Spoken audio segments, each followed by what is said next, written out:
She was this gun-toting, whiskey-drinking broad. The super epic fucking broad. She was a pioneer in the industry. She's also so famous and so controversial. So controversial. So she's kind of a big fucking deal. Her story is so incredible. She belongs on this podcast because she's a broad you should know.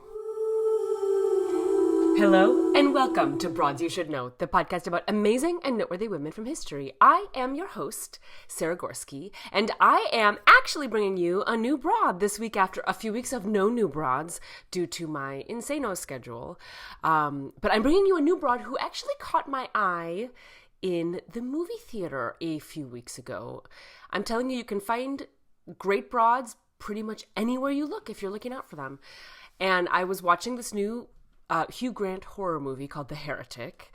And for those of you that aren't horror aficionados, it's the one where these young Mormon missionary girls knock on Hugh Grant's door, and he seems friendly and innocent enough until suddenly he locks the front door and puts the girls through a series of lectures and tests based around true faith, yada yada. I'm not going to spoil the movie for you, but in this one sequence of the movie, he's comparing the most well-known modern monotheistic text, aka the Bible, with all of its predecessors. And then he compares this line of thinking to Monopoly, which he says was not in fact invented by the Parker brothers, but rather by a woman named Lizzie Magie. So immediately in the movie theater, I pull out a pen and I scribble the name Lizzie Magie on a scrap of paper to revisit later. And here we are with today's broad, Lizzie Magie. I don't think it's Magie. I think it's Magie. It's got one G, M-A-G-I-E, FYI, just so you don't think I'm mispronouncing it. And she is not a fictional character from a movie, but she is a real woman who invented a clever board game, which she named the Landlord's Game, and patented it in 1904. Charles Darrow, the supposed inventor of Monopoly, copyrighted Monopoly in 1933. That's 30 years, over 30 years after Lizzie patented hers. And later on, he would sell it to the Parker brothers, right? So if you had to guess, do you think that Lizzie made millions off the game, Monopoly? And if you guessed no, you would be correct. Although the history of this podcast probably gave you the answer. So this makes Lizzie not only an inventor broad, but she's also a broad who was robbed. I haven't actually done that mini-series on the podcast yet, but we certainly have enough qualifying broads for that, so I'm definitely going to do that at some point. But let's start, as usual, back at the beginning of Lizzie's story. Elizabeth Jones Magie was born on May 9th, 1866 in Macomb, Illinois. For all you fellow Illinoisans, that is where Western Illinois University is. I had a job there once and drove a long distance to go there. It's kind of in the middle of nowhere. That is where Lizzie is from. And she was born to a very politically active family. Her dad, James Magie, was an abolitionist newspaper publisher who traveled alongside Abraham Lincoln reporting on the 1858 Lincoln-Douglas debates. And her mother was Mary Ritchie Magie after she got married. And as usual, the history books don't say very much about her mother. But we are unfortunately used to that. And then after moving to Washington, D.C. and Maryland in that area in the early 1880s, I don't have a lot about her early childhood, so we're skipping forward to the early 1880s. She worked as a stenographer and a typist at the Dead Letter Office. That's where letters who don't have a recipient end up. She also was a short story, fiction, and poetry writer. Apparently, her short story called The Theft of a Brain was published in Godey's, which was a women's magazine at the time. And it was about a writer who finds success after unlocking her potential under hypnosis, only to discover that her hypnotist plagiarized her novel. So clever. She also apparently was a comedian and a stage actress and an engineer. She was quite the multi-hyphenate. As a fellow multi-hyphenate, mad respect always to the multi-hyphenates. At the age of 26, Lizzie receives a patent for her invention, which made typewriting on the typewriter easier because it allowed paper to go through the rollers more easily. She also worked as a news reporter for a brief time in the early 1900s. In 1910, when she was 1910, at 44, she got married to a guy named Albert Wallace Phillips. I didn't read much about him. It seemed like a decent match that lasted the rest of their lives, so that's very nice. So that was kind of skipping ahead a little bit, but I started telling you that Lizzie was from a really politically active family, a very political family, and that was definitely a trait that Lizzie embodied too. She was very outspoken as a feminist. And at the time she really was considered at the time a radical feminist. In her 20s, when she was working as a stenographer, she was making like about $10 a week, which today would be about $300.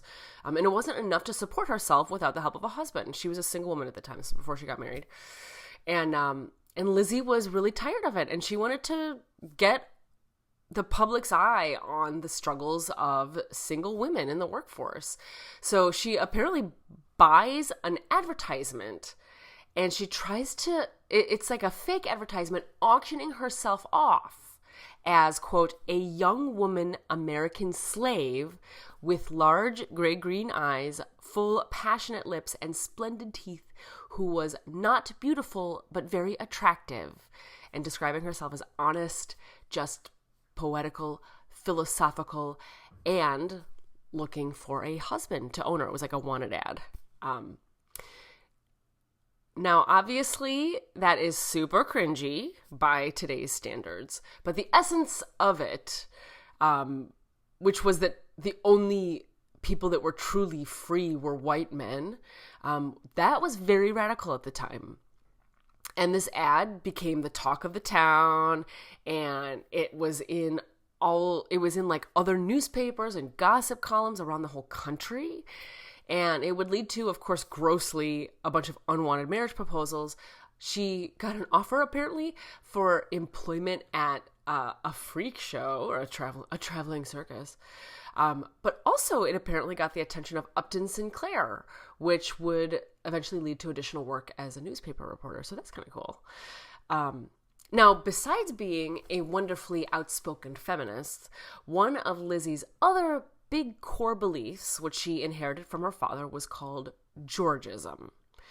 And this Georgism is named after the political economist Henry George. Now, I hadn't heard of him, but I'm also not very well versed in economics, so he might be a pretty famous name if you do know such things. And I'm sure that most listeners, like me, aren't economists, and so you're asking yourself, what is Georgism? Because I had never heard of it.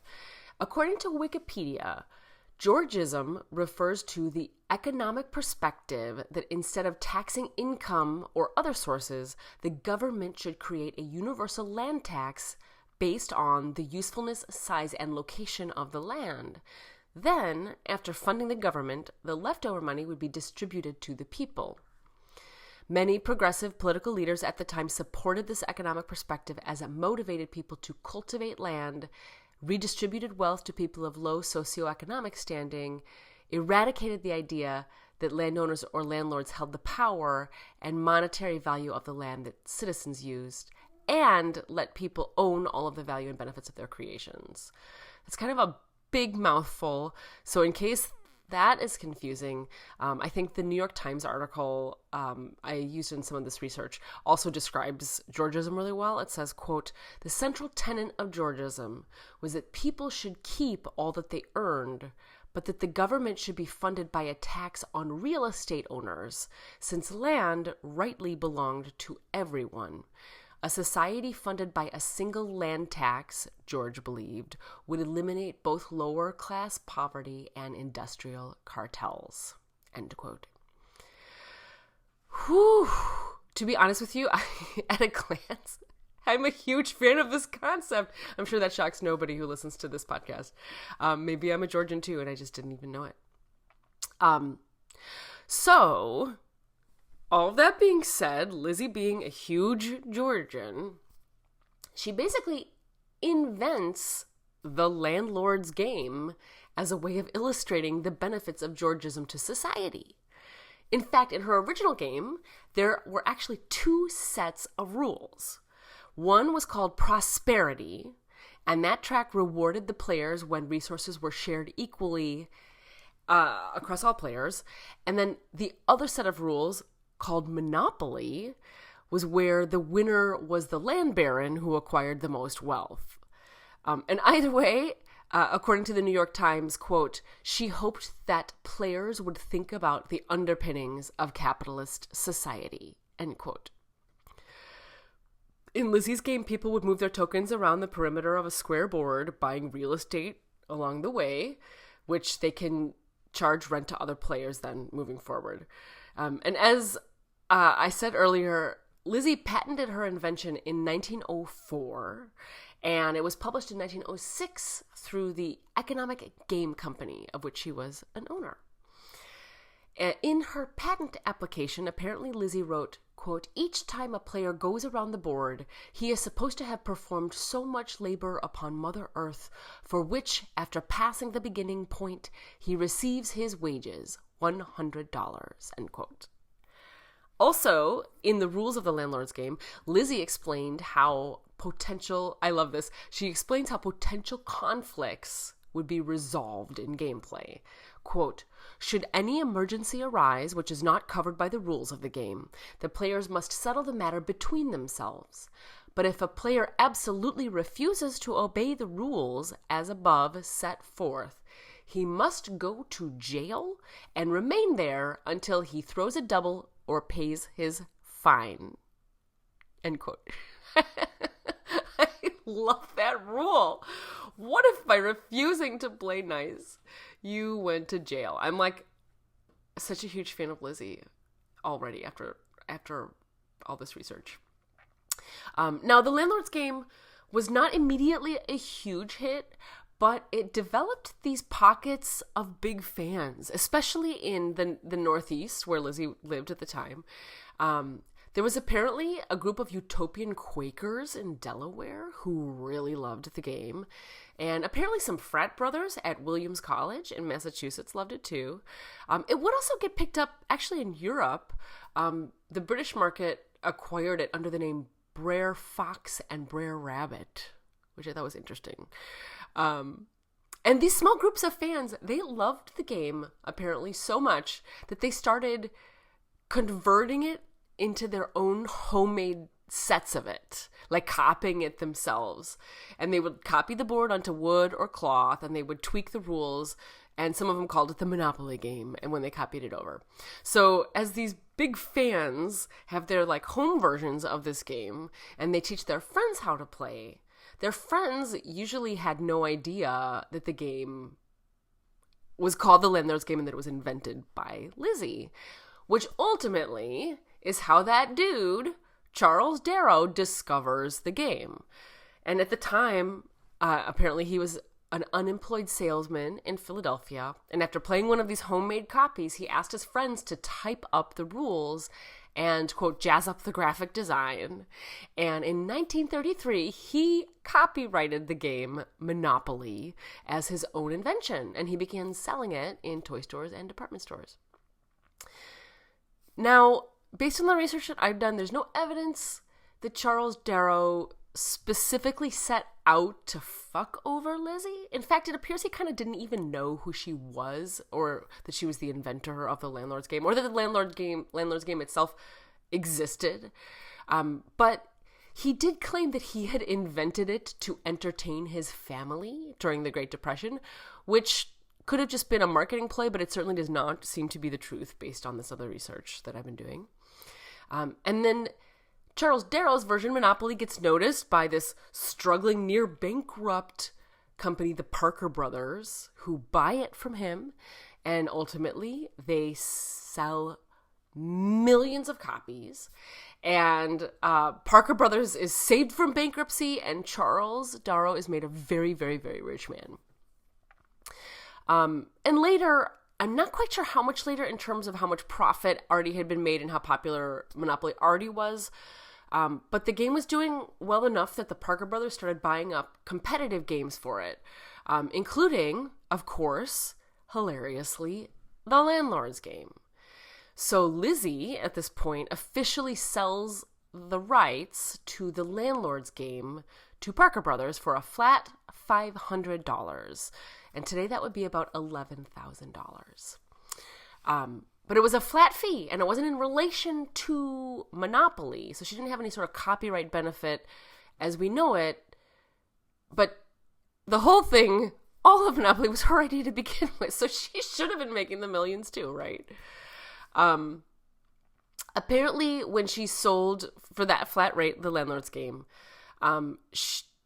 Lizzie was just delighted that her Georgist ideas were going to be reaching a wider audience than it already had. And she apparently wrote a letter to the Parker brothers in which she addressed the game as if it were a person. Love it. She said, quote, "Farewell, my beloved brainchild. I regretfully part with you, but I am giving you another who will be able to do more for you than I have done." End quote.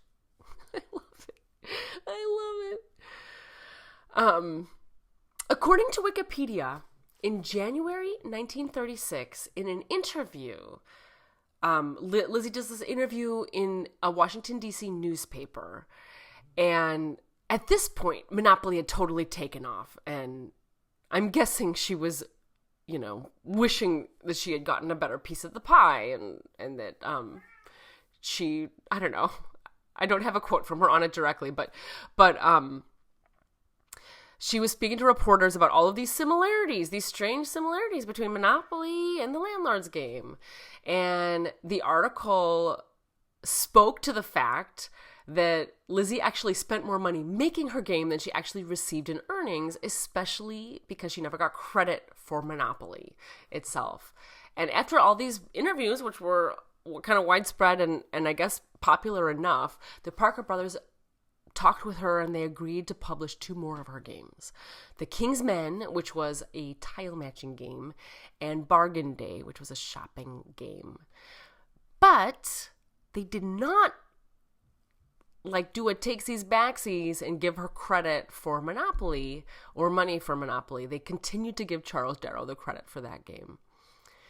And after that point, Lizzie's connection to Monopoly was essentially erased from public memory.